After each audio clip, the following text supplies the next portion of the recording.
ఈనాటి కార్యక్రమంలో మనము సంకీర్ణ సంఖ్యల గురించి నేర్చుకోవడం జరుగుతుంది. అసలు మొట్టమొదట సంకీర్ణ సంఖ్యలు అంటే ఏమిటి? సో దాన్ని ఒకసారి మనము పరిశీలిద్దాం. సంకీర్ణ సంఖ్యలంటే వీటిని ఇంగ్లీష్లో కాంప్లెక్స్ నెంబర్స్ అంటారు. Complex numbers.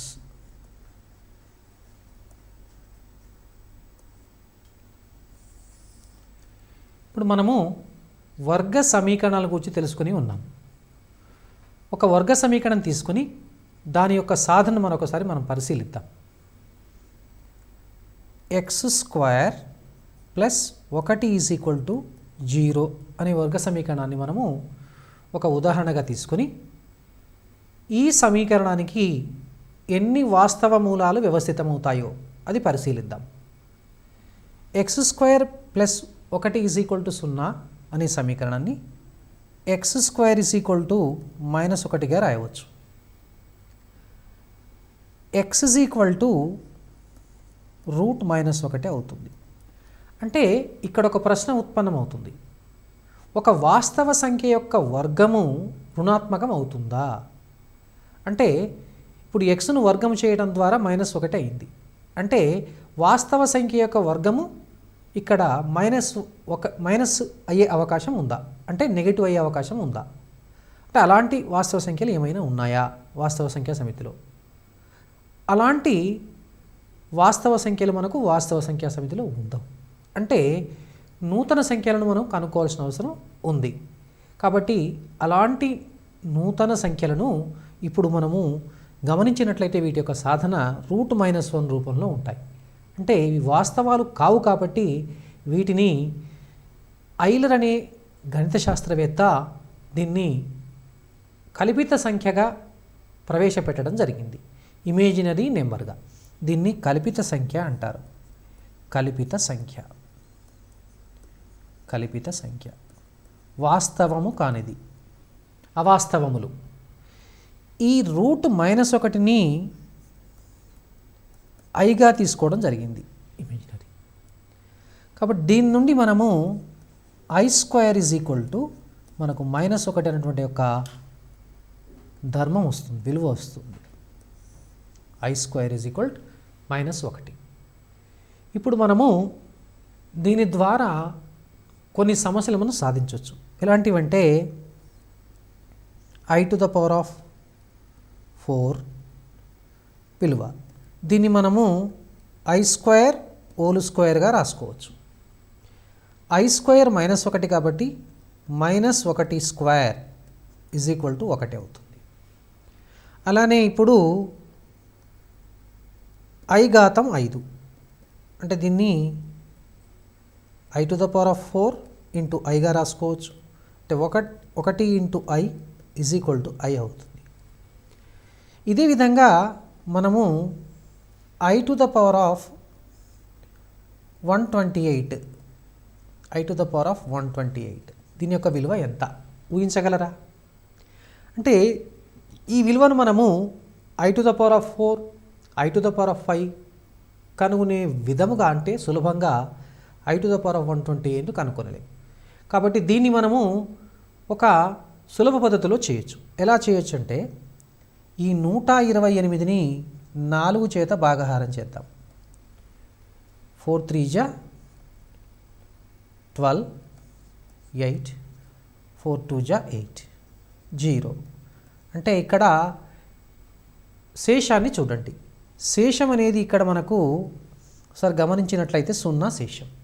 కాబట్టి I⁻128 విలువ I⁻0కు సమానమవుతుంది. అంటే 1 అవుతుంది.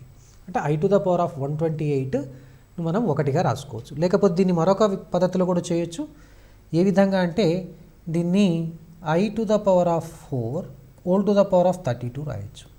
ఇక్కడ మీరు గమనించి ఉంటున్నారు I⁻4 యొక్క విలువ 1 కాబట్టి 1/32. 1/32 అంటే మనకు 1 అని తెలుసు. కాబట్టి ఈ విధంగా I యొక్క ఘాతాలు అతిపెద్దవి ఉన్నప్పుడు కూడా మనము వీటిని విలువలు కనుక్కోవడానికి అవకాశం ఉంది. దీన్ని సాధారణీకరణం కూడా చేయవచ్చు.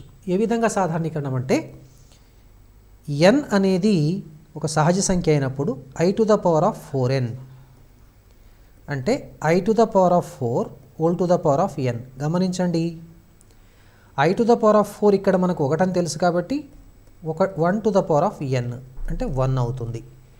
i⁴n ఉన్నట్లయితే అది 1 అవుతుంది. i⁴n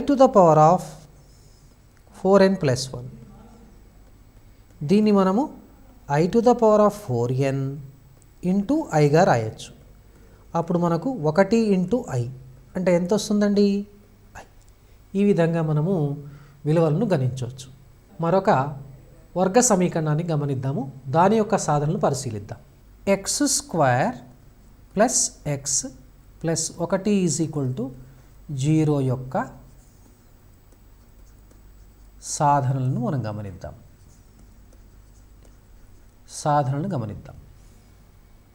ఇచ్చట సాధారణంగా మనము దీనిని ax² + bx + c = 0తో పోలుస్తాము. a 1 అవుతుంది, b 1, c 1. మొదట మనము విచక్షణి కనుక్కోవడం జరుగుతుంది. దాన్ని డిస్క్రిమినెంట్ అంటారు. డిస్క్రిమినెంట్ అంటే d = b² - 4ac. ఈ b² - 4ac విలువ ఒకసారి గణించి చూద్దాం.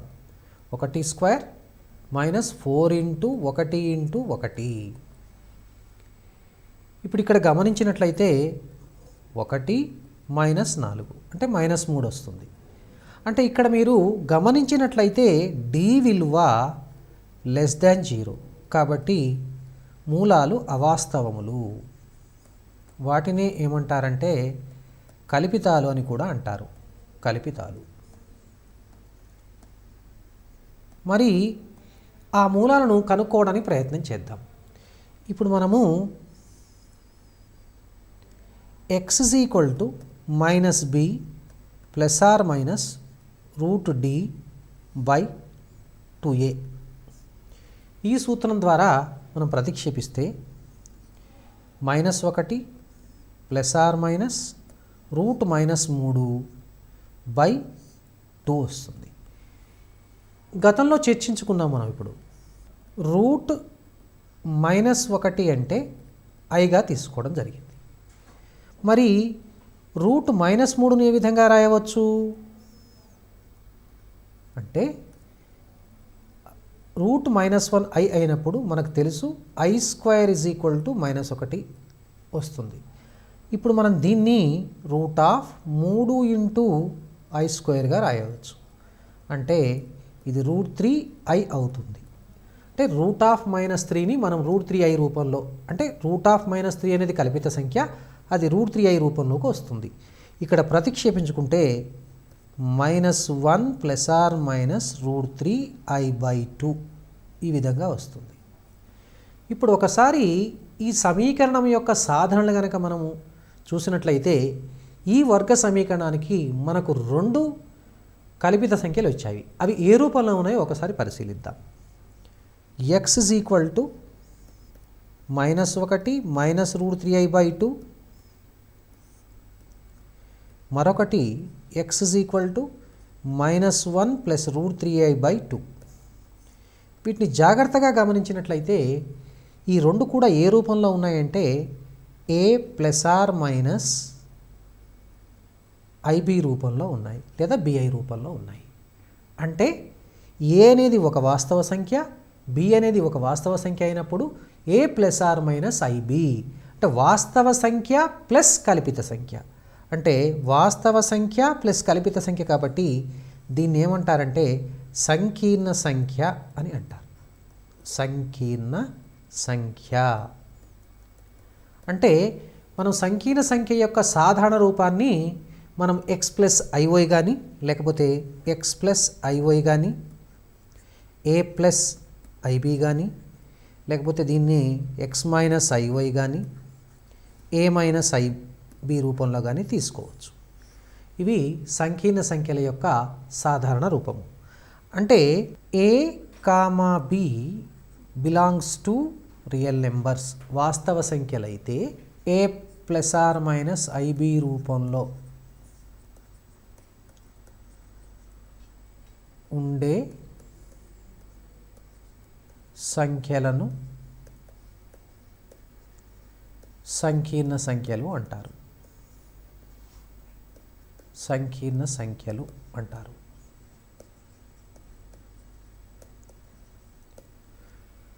అంటే సాధారణంగా వీటిని జెడ్ అనే అక్షరంతో సూచిస్తారు. అంటే ఇప్పుడు z is equal to a plus or minus i b. ఇంత విడివిడిగా కూడా రాయొచ్చు. Z is equal to a plus i b లేదా z is equal to a minus i b. ఒకసారి z is equal to a plus ఐబిని పరిశీలిద్దాం. ఈ z is equal to a plus ఐబిలో ఏ బి, ఏను దీన్ని వాస్తవ భాగము అంటారు, బిని కల్పిత భాగము అంటారు. కాబట్టి ఏను వాస్తవ భాగము అంటారు. దీన్ని రియల్ పార్ట్ అంటారు.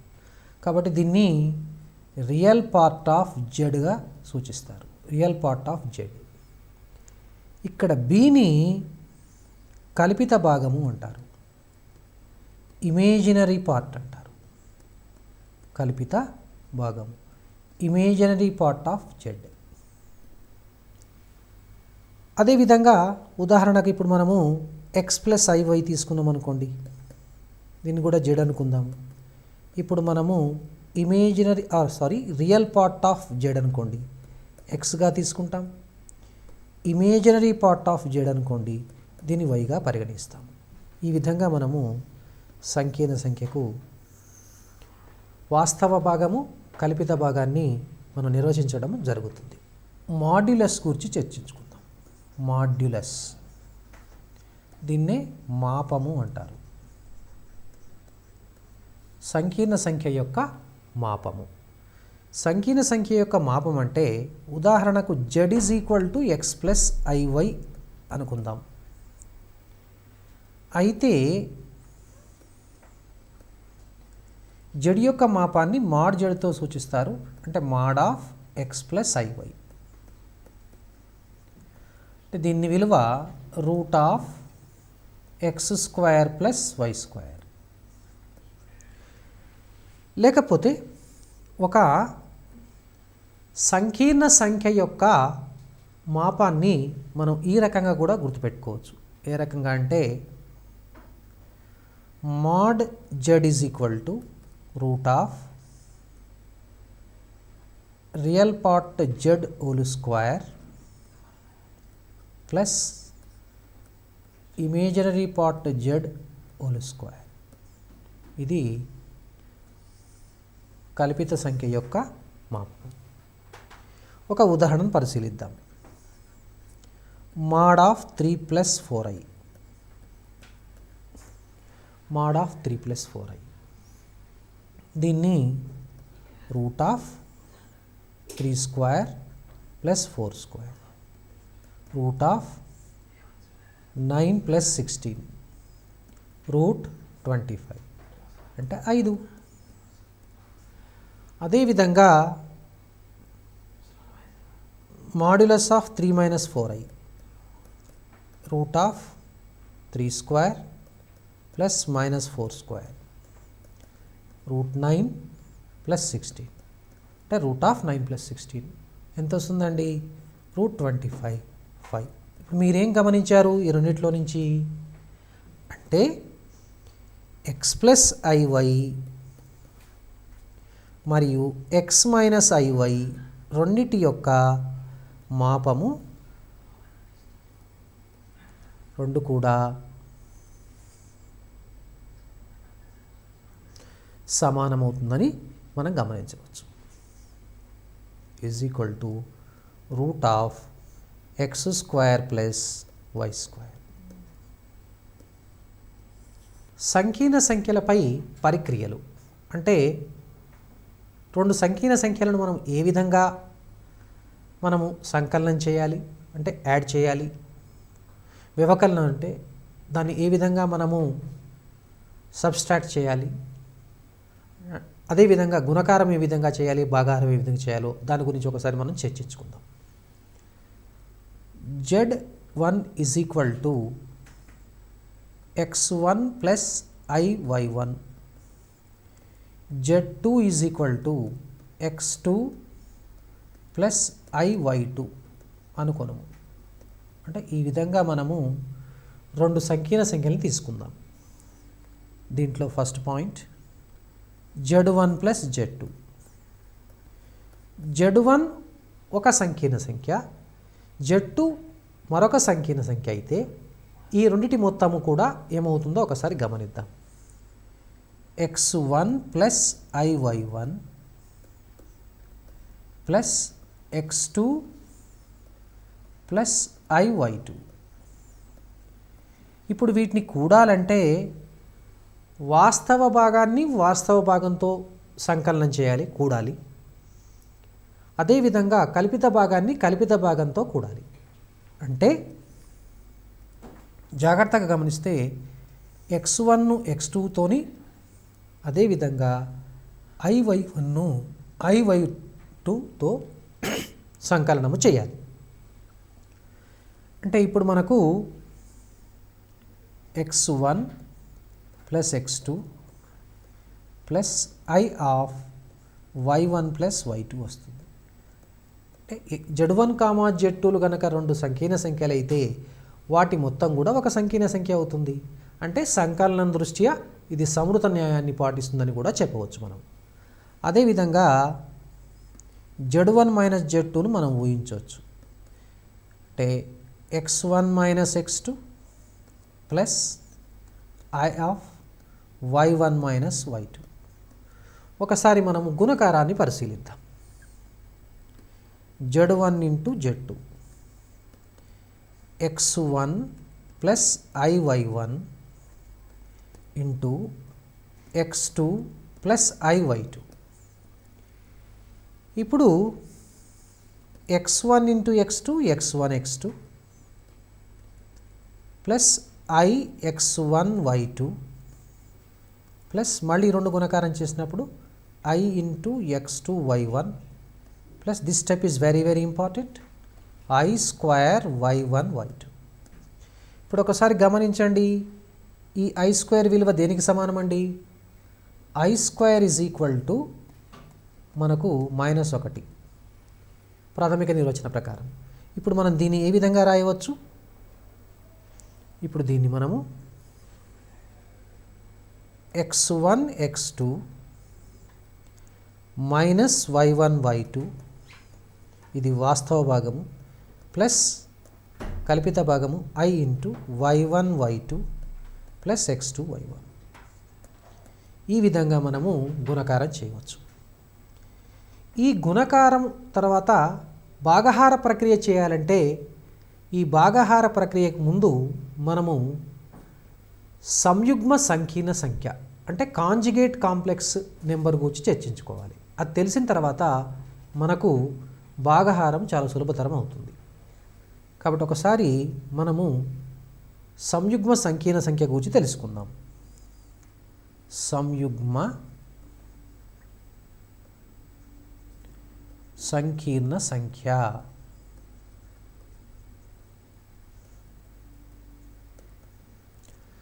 సంయుగ్మ సంకీర్ణ సంఖ్య దీన్నే conjugate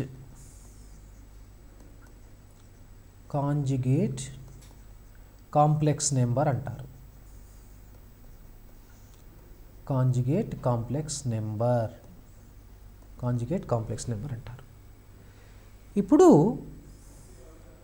z is equal to x plus iy అయితే z bar is equal to x minus iy ని జడ్కు సంయుగ్మ సంకీర్ణ సంఖ్య అంటారు. సంయుగ్మ సంకీర్ణ సంఖ్య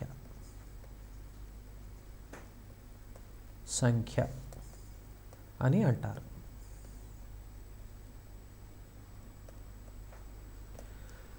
ఇప్పుడు ఉదాహరణ గమనిద్దాం.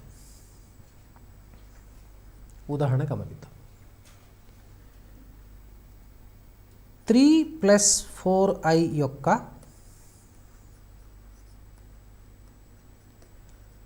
సంయుగ్మ సంకీర్ణ సంఖ్య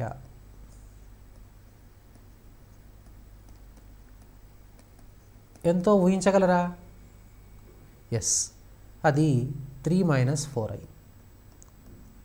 అదేవిధంగా 3 - 4i యొక్క సంయుగ్మ సంకీర్ణ సంఖ్య ఏమవుతుంది? 3 + 4i, ఒకదానికొకటి. ఇప్పుడు మనము ఒకసారి ఈ రెండింటిని గుణకారం చేసి చూద్దాం. z × z బార్ ఎంత వస్తుందో చూద్దాం. z × z bar x + iy × x - iy. ఈ రెండు a + b × a - b రూపంలో ఉన్నది కాబట్టి a + b × a - b అంటే a² - b² అని మనకు తెలుసు. మనకు సూత్రం ఉన్నది. a + b × a - b = a² - b². ఇప్పుడు ఈ సూత్రం ద్వారా దీన్ని మనము ఏ రూపంలో రాయవచ్చు? x² - iy². దీన్ని ఇంకా సూక్ష్మీకరిస్తే మనకు x² - i²y². మనకు తెలుసు i² = -1 అని. కాబట్టి దీన్ని ఉపయోగించి ఇక్కడ -1 ప్రతిక్షేపిస్తే -−, ప్లస్ అవుతుంది. అంటే x² + y². మరొక విషయాన్ని మనం దృష్టిలో పెట్టుకోవాలి. ఇప్పుడు mod z √x² + y². ఇరువైపుల వర్గం చేస్తే mod z² x² + y². కాబట్టి ఇప్పుడు మనము ఈ x² + y² బదులు mod z² ప్రతిక్షేపించవచ్చు. అంటే ఇక్కడ మనము చూడండి, ఇది mod z² అవుతుంది. ఇక్కడ ఒక సూత్రీకరణ జరిగింది. z అనేది గనక ఒక సంకీర్ణ సంఖ్య అయినట్లయితే z × z బార్ ఎల్లప్పుడూ mod z² అవుతుంది. కాబట్టి దీన్ని ఒక సూత్రంలాగా మనం గుర్తుపెట్టుకోవచ్చు. z × z bar = mod z or z bar square or mod z². mod z². ఈ విధంగా మనము ఒక సూత్రం మాదిరిగా గుర్తుపెట్టుకోవచ్చు. సంకీర్ణ సంఖ్య యొక్క గుణకార విలోమం గురించి తెలుసుకుందాం. ఇప్పుడు మనం గుణకార విలోమము. గుణకార విలోమము దీన్ని మల్టిప్లికేటివ్ ఇన్వర్స్ అంటారు. Multiplicative inverse. Multiplicative inverse. ఇప్పుడు z అనేది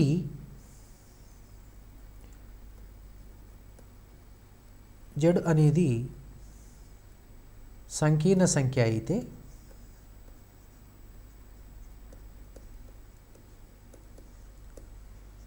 దాని యొక్క గుణకార విలోమము. గుణకార విలోమం అంటే జడుకు మనం ఏ సంఖ్యను గుణకారం చేస్తే 1 వస్తుంది. అంటే చాలా సులభం అండి. z యొక్క గుణకార విలోమము, అది మనము 1/z అని రాయొచ్చు. కారణం ఏంటంటే z × 1/z = 1/z × z = 1. ఈ నియమాన్ని పాటిస్తుంది కాబట్టి దీన్ని విలోమ ధర్మం అని కూడా అనవచ్చు. అదేవిధంగా మరొకటి మనం నిర్వచించుకోవచ్చు, సంకలన విలోమము. సంకలన విలోమము దీన్నే అడిటివ్ ఇన్వర్స్ అంటారు. Additive inverse. ఇప్పుడు ఈ జడ్కే మనము సంకలన విలోమాన్ని మనము నిర్వచించాలంటే z plus minus z is equal to minus z plus z is equal to 0 అవుతుంది. కాబట్టి ఈ మైనస్ జెడ్ను జెడ్కు సంకలన విలోమము అని అంటారు. సంకలన విలోమము అని అంటారు. సంకలన విలోమము. సో కాబట్టి గుణకార విలోమాన్ని సంకలన విలోమాన్ని రెండు కూడా మనం అధ్యయనం చేయడం జరిగింది. కాబట్టి వీటికి సంబంధించినటువంటి ఒక 2 సమస్యలను మనం సాధించి పరిశీలిద్దాం. 3 + 4i యొక్క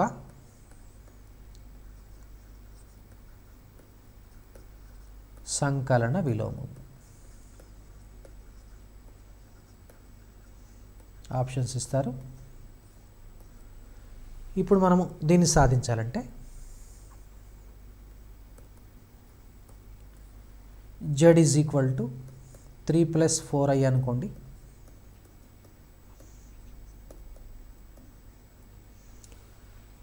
z యొక్క సంకలన విలోమము.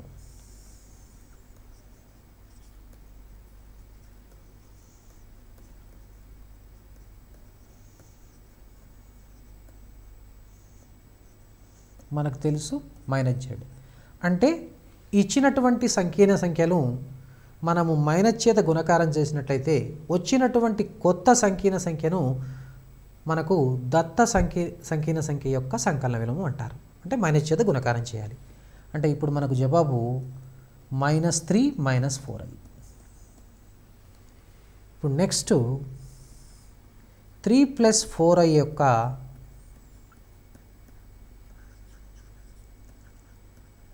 గుణకార విలోమాన్ని పరిశీలిద్దాం. గుణకార విలోమము. ఇప్పుడు దీని గుణకార విలోమాన్ని కనుక్కోవాలంటే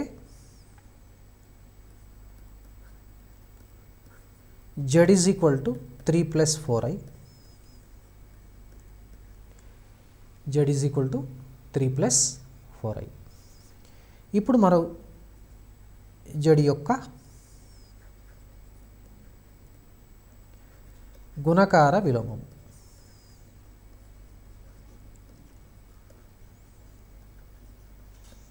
(1/z) అంటే 1/3 + 4i వస్తుంది. కానీ జవాబు 1/3 + 4i రూపంలో ఉండదు. అది మళ్ళీ తిరిగి a + ib రూపంలో ఉంటుంది. అంటే ఇప్పుడు మనకు సంయుగ్మ సంకీర్ణ సంఖ్య యొక్క ఉపయోగం ఉంటుంది. అంటే సంయుగ్మ సంకీర్ణ సంఖ్యను ఉపయోగించి ఈ హారాన్ని గనక సంయుగ్మం చేస్తే అది a + ib రూపంలో వ్యక్తపరచవచ్చు. ఎలా వ్యక్తపరచవచ్చో చూద్దాం. ఇక్కడ దీని లవహారాలను మనము 3 - 4iతో గుణకారం చేసినట్లయితే 1/3 + 4i ఇంటూ 3 - 4i/3 - 4i. గమనించండి. ఇప్పుడు మనకు 3 - 4i గతంలో చర్చించుకున్నాం. మనం ఏమని చర్చించుకున్నాము? z into z bar is equal to mod z². ఈ యొక్క అంశం మనకు తెలుసు కాబట్టి ఇది z ఇంటూ z బార్ అంటే mod z². అంటే ఇక్కడ ఏంటి? √3² + 4² హోల్² కదండి. అంటే ఇక్కడ ఏమొస్తుందో ఊహించగలరు. 3² + 4². అంటే 3 - 4i / 9 + 16 25. దీన్ని మనము a + ib రూపంలో వ్యక్తపరచాలి కాబట్టి 3/25 - 4/25i. అంటే దీని యొక్క వాస్తవ భాగం 3/25, కల్పిత భాగం -4/25. ఈ విధంగా మనము ఒక సంకీర్ణ సంఖ్య యొక్క గుణకార విలోమం కనుగొనేటప్పుడు సంయుగ్మం చేస్తే మనకు దాన్ని a ± ib రూపంలో వ్యక్తపరచవచ్చు. ఇప్పుడు భాగహారాన్ని ఒకసారి మనం పరిశీలిద్దాం. z1 is equal to x1 + iy1, z2 is equal to x2 + iy2 అనుకోండి. z1 బై z2 అంటే x1 plus iy1 by x2 plus iy2. దీనిని కూడా మనం a ప్లస్ ib లేదా a మైనస్ ib రూపంలో వ్యక్తపరచాలి. అంటే ఇచ్చట హారాన్ని గనక మనం సంయుగం చేయాలి. హారాన్ని సంయుగం చేయాలంటే హారం యొక్క సంయుగ్మ సంకీర్ణ సంఖ్య మనకు తెలిసి ఉండాలి. అంటే కాంజుగేట్ కాంప్లెక్స్ నెంబర్ తెలిసి ఉండాలి.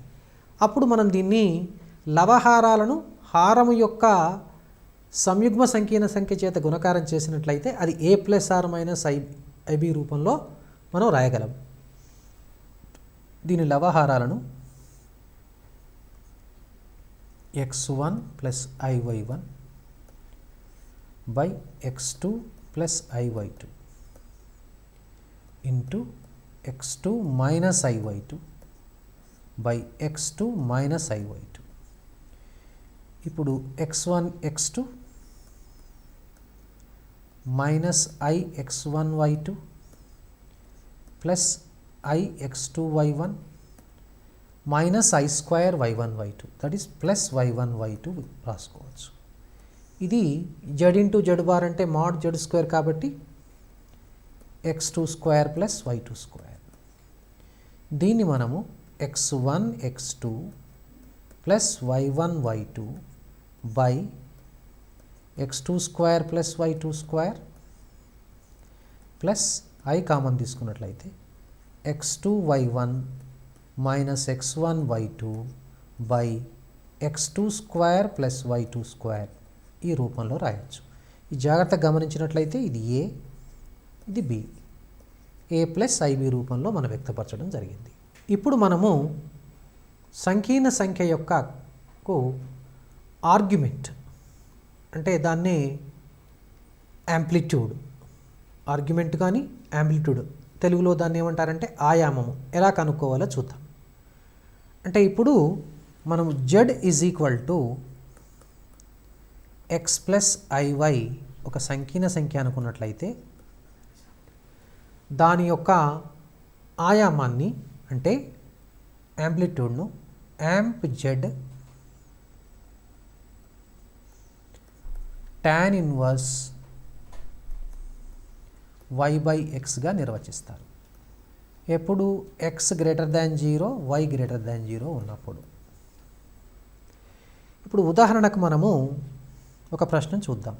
√2 ప్లస్ i యొక్క యాంప్ z విలువ ఎంత అని అడిగారు అనుకోండి. దీని solution amp z is equal to tan inverse of y by x. ఇచ్చట y అంటే మామూలుగా దీన్ని x plus iy పోల్చుకున్నట్లయితే y is equal to 1, x is equal to √2. దీన్ని tan ఇన్వర్స్ 1 బై √2గా రాయవచ్చు. ఇప్పుడు z is equal to 1 plus i అయితే amp z విలువ ఎంత అని అడిగారు అనుకోండి. ఇప్పుడు దీన్ని ఏ విధంగా సాధించాలో ఒకసారి చూద్దాం. మనం దీన్ని x ప్లస్ iy పోల్చుకున్నట్లయితే ఇచ్చట x విలువ 1, y విలువ 1 అని గమనించవచ్చు. అంటే వాస్తవ భాగము 1, కల్పిత భాగము 1. ఇప్పుడు మనకు యాంప్ z సూత్రాన్ని గమనించినట్లయితే అది tan ఇన్వర్స్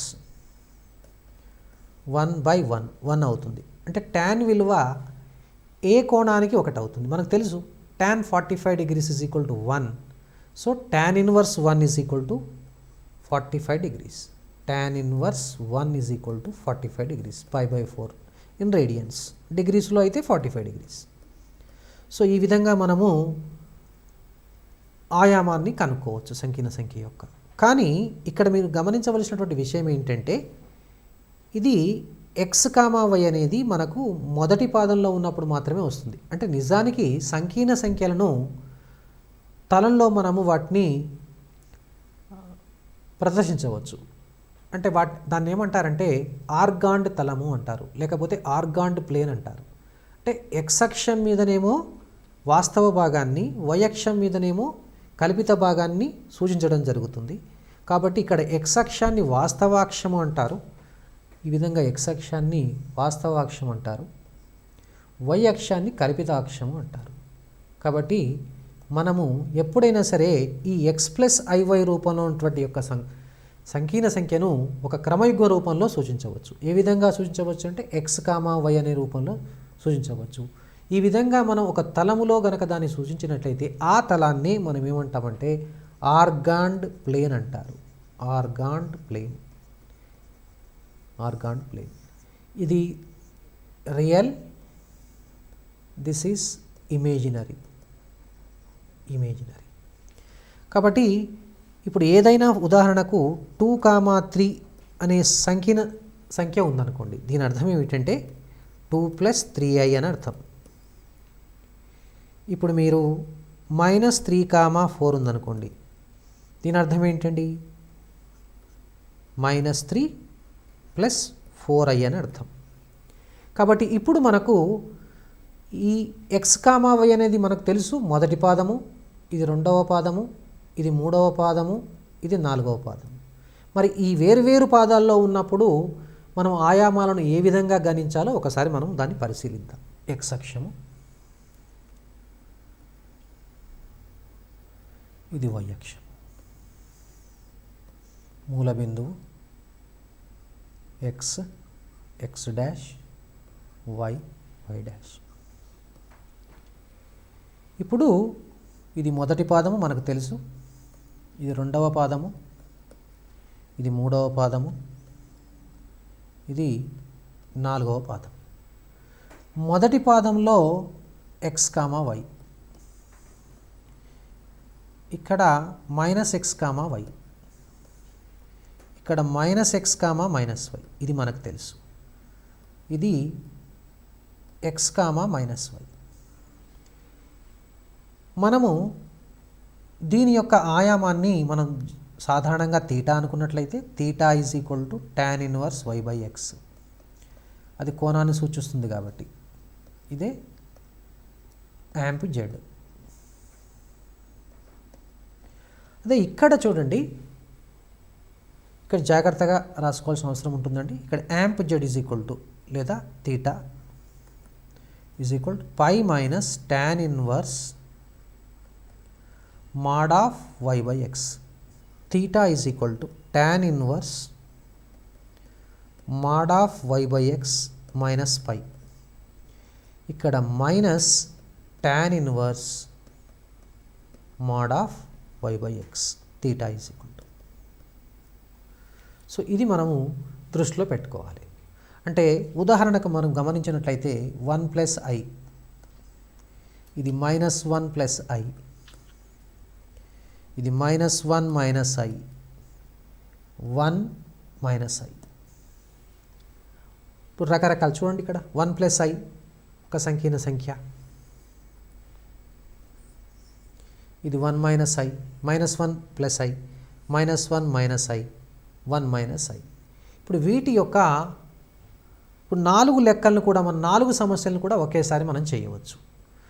1 + i యొక్క ఆయామం అడిగితే చేసాము మనం. tan 1 1/1, tan 1 అంటే 45 degrees వస్తుంది. అదే ఇప్పుడు ఇక్కడ -1 + i అడిగింది అనుకోండి, అప్పుడు తీటా మనకి ఏమవుతుందంటే π మైనస్ దీని విలువ మనం π/4గా మనం ఆల్రెడీ చర్చించుకున్నాం కాబట్టి 3π/4 వస్తుంది. 3π/4 అంటే తెలుసు మనకు 135 degrees, అంటే 90కి నెక్స్ట్ ఈ 180కి మధ్యన ఉంటుంది.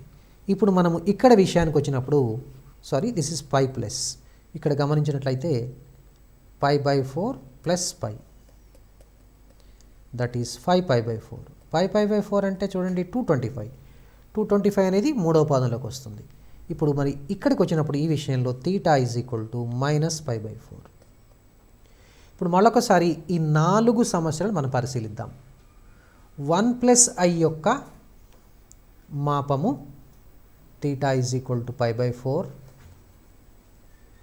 -1 + i యొక్క మాపము 3π/4, -1 - i యొక్క మాపము 5π/4, నెక్స్ట్ 1 మైనస్ ఐ యొక్క మాపము -π/4.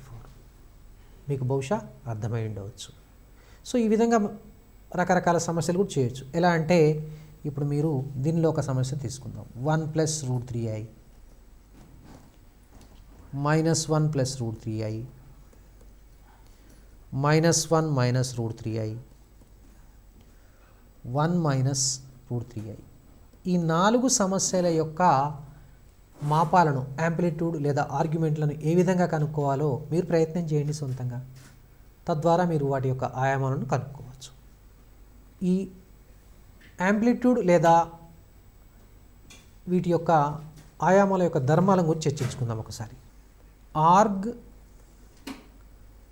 Z1 × Z2, దీన్ని ఆర్గ్ Z1 + ఆర్గ్ Z2 అంటే సమవర్గమానాలు రాసినట్టు రాస్తాం, కానీ సమవర్గమానాలు కాదండి ఇక్కడ. అదేవిధంగా ఇప్పుడు ఊహించవచ్చు మీరు. Org Z1/Z2 org Z1 - org Z2. అదేవిధంగా mod Z1 × Z2 mod Z1 × mod Z2. గుణకారం చేయవలసిన అవసరం లేదండి, డైరెక్ట్గా రాయొచ్చు. మాడ్ Z1/Z2 మాడ్ Z1/మాడ్ Z2. ఇప్పుడు వీటి ద్వారా మనం ఏంటంటే సంకీర్ణ సంఖ్యల యొక్క రూపాలను మనం రాయొచ్చు. అంటే ఈ సంకీర్ణ సంఖ్యల యొక్క రూపాలు ఏముంటాయంటే, ఒకటి కార్టీజియన్ రూపము, కార్టీజియన్ రూపము. ఇంకొకటి దాన్ని ఏమంటారంటే ధ్రువ రూపము అంటారు, ధ్రువ రూపము. దీన్నే పోలార్ ఫామ్ అంటారు, పోలార్ ఫామ్.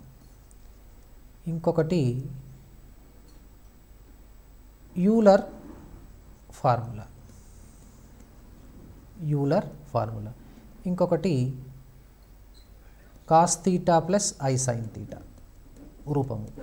దీన్నే ఏమనొచ్చు అంటే ఈ రూపాన్ని ధ్రువ రూపం అని కూడా పిలుస్తారు. దీన్ని సూక్ష్మంగా సిస్ తీటా అని రాస్తారు, క్లుప్తంగా సిస్ తీటా అని రాస్తారు. ఇప్పుడు మనము కార్టీజియన్ రూపాన్ని ధ్రువ రూపంలోకి ఎలా మార్చాలో దాని గురించి మనం చర్చించుకుందాం. 1 + i యొక్క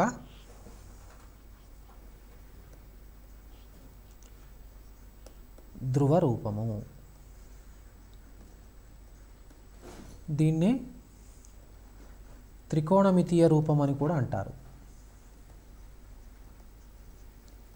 త్రికోణమితీయ రూపము. దీన్ని ఏ విధంగా మార్చాలి? ఒక విషయం గమనించండి. దీన్ని ఫస్ట్ మొట్టమొదట మనము కనుక్కోవాల్సింది మాపము కనుక్కోవాలి. అంటే ఇప్పుడు మనము దీన్ని mod of 1 + i, దీన్ని 6గా తీసుకుంటామండి. ఇక్కడ √1 + 1 మనకు తెలుసు, √2 వచ్చింది.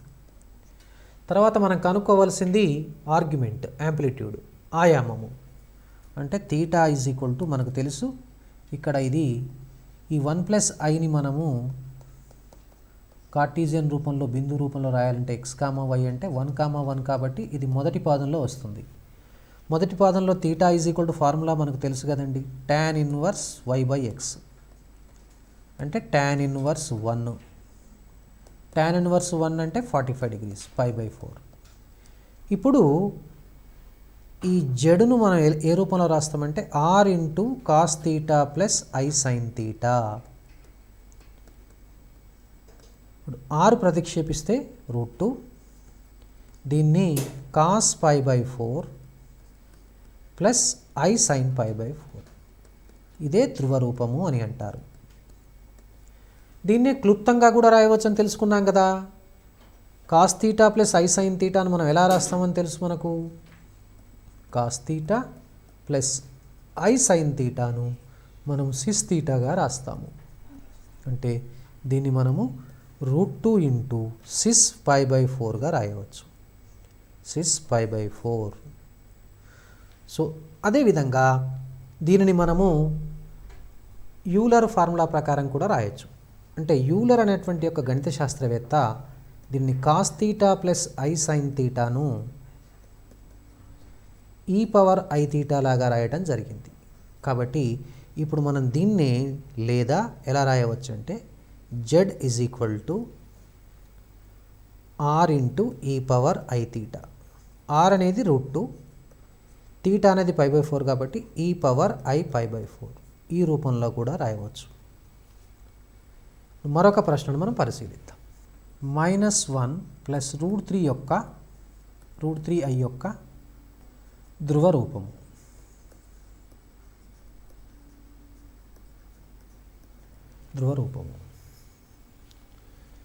ఇప్పుడు మనము ఈ సమస్యను సాధించడానికి ప్రయత్నం చేద్దాం. z is equal to -1 plus √3i అనుకున్నాము. అంటే ఇది -1 కామా √3 అనుకున్నాము. -1 కామా √3 ఏ పాదంలో ఉంటుంది? అది రెండవ పాదంలో ఉంటుంది. ఫస్ట్ మొట్టమొదట మనం r విలువ అంటే mod z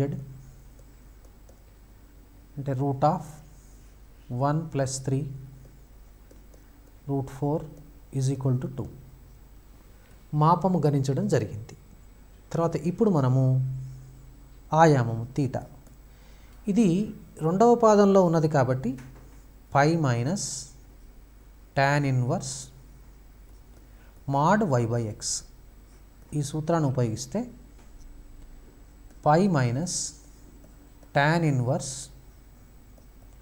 మాడ్ ఇక్కడ y అనేది √3 by -1. Modulus of negative number positive కాబట్టి పై మైనస్ tan ఇన్వర్స్ √3 అవుతుంది. tan ఇన్వర్స్ √3 అంటే tan ఏ కోణం విలువకు √3 అవుతుంది? tan 60 degrees is equal to √3. So √3 is equal to tan inverse √3 is equal to 60 degrees. 60 degrees అంటే ఎంతండి? Pi by 3. So pi minus pi by 3 అది 2π by 3కి సమానం అవుతుంది. ఇప్పుడు మనము ఈ జడ్ను ఏ విధంగా రాయొచ్చు అంటే r into cos theta plus i sine theta. 2 into cos 2π by 3 plus i sine 2π by 3. దీన్నే 2 సిస్ 2π బై 3గా రాయవచ్చు. లేదా z is equal to r into e power i theta అంటే 2 into e power I 2π by 3. మరొక ప్రశ్న గమనిద్దాం. -√3 minus I యొక్క ధ్రువ రూపము.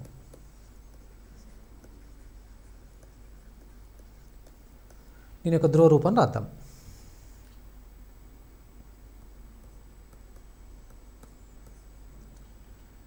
z is equal to -√3 minus I is equal to -√3 comma -1 అనుకున్నాము. ఈ విధంగా అనుకుందాం. ఇప్పుడు -√3 కామా -1 ఏ పాదంలో ఉంటుంది? ఎస్, మూడవ పాదంలో ఉంటుంది. కాబట్టి ఇప్పుడు r is equal to mod z అంటే √3 + 1 ఇది 2. Theta is equal to π plus tan inverse mod y by x అంటే π ప్లస్ tan ఇన్వర్స్ 1/√3. ఎందుకంటే mod ఆఫ్ -1 1 mod ఆఫ్ -√3 అవుతుంది. సో π ప్లస్ 30 degrees అంటే π/6 7π/6. ఇప్పుడు దీని విలువలు మీరు ఊహించగలరు కదా. z is equal to r into cos theta plus i sine theta. 2 into cos 7π/6 plus I 7π/6. దీన్నే క్లుప్తముగా 2 సిస్ 7π/6గా రాయవచ్చు. లేదా z r into e power I theta, అంటే 2 into e power I 7π/6. So మరికొన్ని సమస్యలను తదుపరి తరగతిలో నేర్చుకుందాం. అంతవరకు సెలవు.